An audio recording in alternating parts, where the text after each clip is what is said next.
If any of you have ever wondered why Godzilla monsters are constantly roaring and yelling and screaming, you should get guinea pigs, because they never shut up and they never stop screaming at each other. Because our one guinea pig, Callisto, never shuts up. This is the guinea pig responsible. Can you please be quiet? I can see now why they were named guinea pigs, because they squeak constantly. Alright, so we are down to the last two monster manuals to cover, aside from Godzilla 2000, who will be the final manual.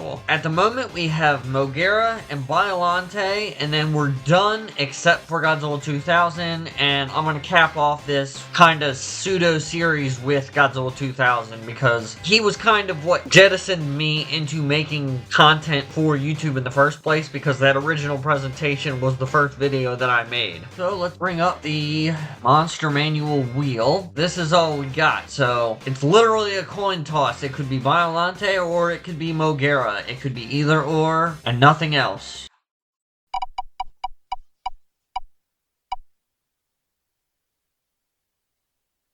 Well, I guess I said it was a 50-50 split. I was hoping it was going to be Biollante, but I guess Biollante will be the last monster that we go over before I go over Godzilla 2000 again. Although, I guess in a way that kind of makes sense, because Biollante is, as I've said in the past, one of the most recognizable and popular monsters that was desired and requested to be in Godzilla Unleashed for the Wii. So, also, today is June 26th, 2024, and Goji Rex put up a development diary that talked about how Godzilla 2000's funny jump works, and he kind of explained how they're doing some mechanical things with the game's code and systems to make some of the characters, and it involves MOGUERA, so maybe this works. You know, it's rare that I actually use renders for Godzilla Save the Earth Melee for these videos, but the Godzilla Save the Earth Melee Twitter account posted this render and 3 others a couple of weeks ago, and I talked about it in one of the other monster manuals. I can't remember exactly which one it was, but I posted it to my YouTube channel as a post. But I imagine this is a good thing, because I'm not going to be surprised if I have to kind of do some roundup videos that kind of talk about some of the stuff that has changed over time. Hell, by the point this video comes out, there might be another presentation on the way that I'm going to have to react to, so these are probably in MOGUERA's monster manual now, you know, make it a little more pretty. So let's just hop right into it, and after the manual, if it doesn't touch on the thing that I have learned in the Goji Rex developer diary, I'll touch on that after the fact. Alright, here we go. Time to get extra confused by the lore and how it's going to be complicated through this manual and all the other manuals. Interesting, so this version of MOGUERA is built from the remains of the Showa MOGUERA from the Mysterians. Excellent modification to the backstory. I guess it is interesting that the Heisei MOGUERA technically adds a U to the acronym, whereas the original does not have that. The Mobile Operation Godzilla Universal Expert Robot Aerotype. I understand that the Universal was added to the acronym. Was that in the movie, or is that original to this? I think it was in the movie, but I can't remember. Okay, so the question is, do they have his intro done? I'm going to be really sad if MOGUERA does not do the Pokemon thing and say his own name. I know people have mocked that mercilessly.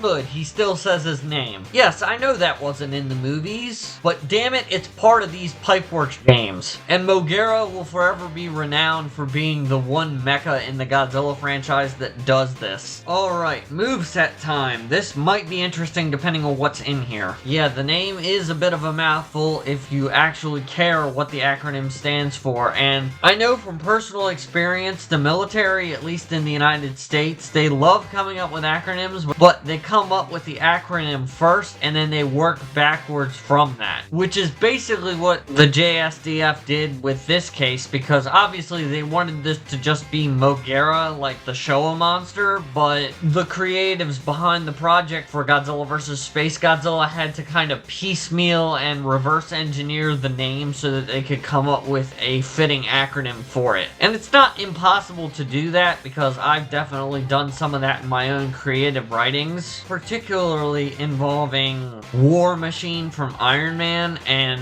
how he doesn't technically have an onboard computer system that is named. So I had to come up with an acronym for one, and then I had to reverse engineer the acronym into an actual, like, military name. So I'm not surprised that MOGUERA is similarly a mouthful. It has wrist missiles? I didn't even know that. Oh, wait a minute. I guess the drill hands are missiles, so I guess that's what that's referring to. Oh yeah, that's right. MOGUERA can fly, but he couldn't do that in Godzilla Save the Earth proper. Okay, I've talked about this part in the past. I really hope they're able to figure out how to get the Land MOGUERA and Star Falcon to work simultaneously through a split mechanic. They use the word hopefully in this manual at present, so obviously we don't know for a fact if it'll be able to do that or not at this point, but that would be really kind of cool. I'm just going to say this, but maybe if they figure out how to do that, they can figure out how to get the mechanical hand for Mecha King Ghidorah, which I know they want to do. I can't imagine that they can actually split MOGUERA's model in half like that, but I've been wrong before. Okay, so MOGUERA can still take a break and recharge like in the vanilla game, but you can also move around while you're in the recharging state. So even though you can't move around with complete freedom of movement, it does give you a little bit of agency while you're in that recharging state, and it says that the recharging state is basically instantly cancelable. It's a pretty weird playstyle, and I understand if they have difficulty balancing around that, because I don't imagine that the original development team thought it was a cakewalk either. Okay, so MOGUERA is a zoner, and its drill is especially damaging. Okay, so it's not brought up here aside from the fact that apparently MOGUERA can fly now. Oh, they fly now! They fly now?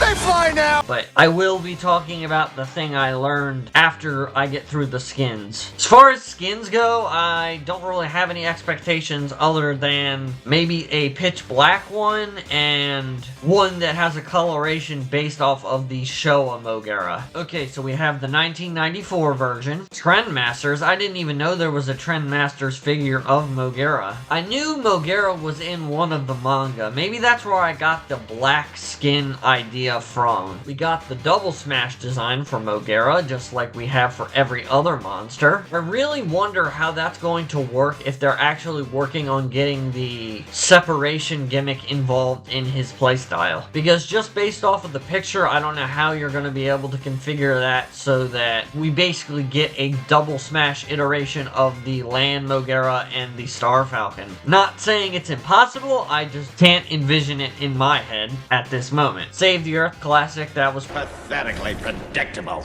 Okay, I was right. There is a recolor based on the 1957 appearance. I've said it before, but I won't be surprised if we get a separate Showa MOGUERA playable character in the same vein as the classic Godzilla, Angulus, and Showa Rodan. Just because that version of the character isn't going to be able to separate, so if they can figure that out, I wouldn't be surprised if we end up seeing a Showa MOGUERA as a separate playable fighter. Velvet, that's a decent recolor, and Ghost is yet another black colored recolor. I think that was more so what I was thinking of when I said that there would be a black skin for MOGUERA, because I had honestly forgotten about the manga iteration of MOGUERA, but honestly I think it looks a little bit better than the manga version. There are still 4 slots left. Alright, time to dig into Wikizilla to see what I can see. Yeah, see, they already have a recolor based on the 1957 version of MOGUERA, so I really do not think they're going to have very many options to fill those last 4 spots. Well, I found one. Time to go to the gallery. I must admit, I am not very surprised that I was not able to find very much on MOGUERA that could slot in as a skin. I have to be 100% honest. I did not know that MOGUERA 1994 had an X Plus figure. I really did not know that. Yeah, okay, so,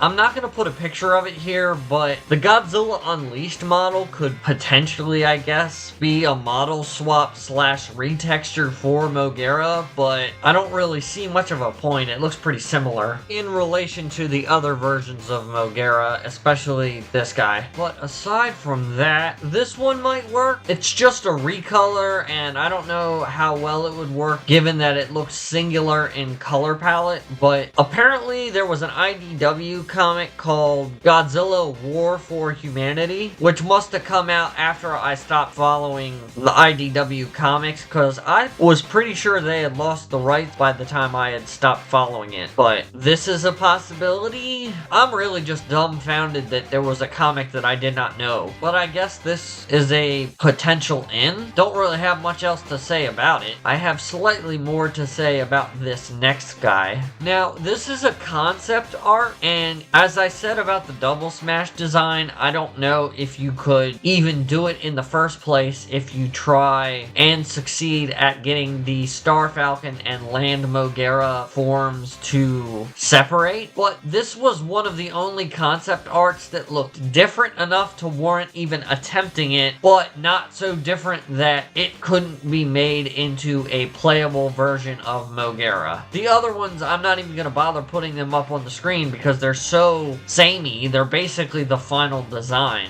so I don't really see the point. Otherwise, I have a feeling MOGUERA is going to be like mostly recolors in those last few spots. Hell, I'll even go so far as to say that if you did get this particular concept art into the game as a unique model, it might just make more sense to put it on a Showa MOGUERA, because then you wouldn't have to worry about the split mechanic and how that kind of factors into the model. Okay, so we've talked about the bio briefly, we talked about the moveset, and we talked about the skins and how I'm not really seeing much of a forward path for the last 4 spots other than recolors. So, that other thing I mentioned earlier. It's a good thing this monster manual got picked so late into the game, because today is June 28th, and the other day Goju Rex put out a developer diary about how they got the Godzilla 2000 funny jump to work, and if you watched my Varan video, you know that they're trying to get his gliding and jumping to work fundamentally different from the other monsters in Godzilla Save the Earth. And I forgot about this, but in Godzilla Save the Earth Vanilla, MOGUERA has a little bit of a funny jump. It doesn't do damage, not that kind of funny jump, but his jump has a sort of, it goes up and then it comes down a little bit and then you can jump again. He's the only character with a double jump, and I imagine it's for this reason. MOGUERA's jump works kind of like how the knockback system works. The knockback system and the kind of zero gravity jump of MOGUERA in Godzilla Save the Earth Vanilla is something that they're going to be using for things such as Godzilla 2000's funny jump and Varan's jumping and gliding and his building latching and,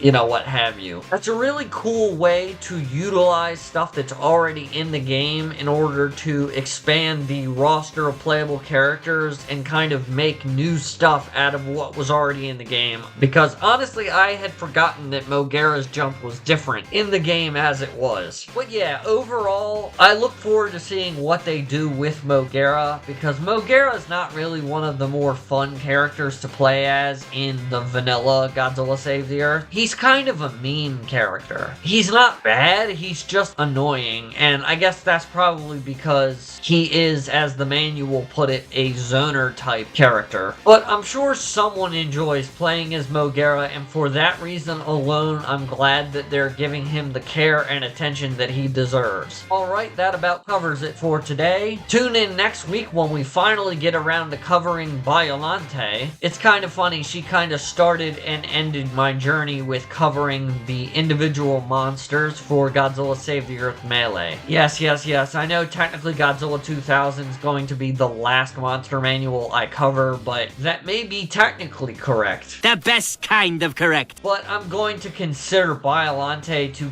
kinda be the last monster manual that I cover, because we've had a whole presentation about Godzilla 2000 already. And maybe by the time this video comes out, I'll have had to do another presentation PlayStation reaction, but obviously at the time of recording this, I don't know that. So leave a like, drop a comment telling me your thoughts about MOGUERA and the potentiality for them having the Star Falcon land MOGUERA split mechanic, and kind of your thoughts on how they're reusing MOGUERA's vanilla Save the Earth jump to do new and interesting things with other characters. Maybe subscribe if you find me at all entertaining or otherwise amusing, and I will see you guys in the next video.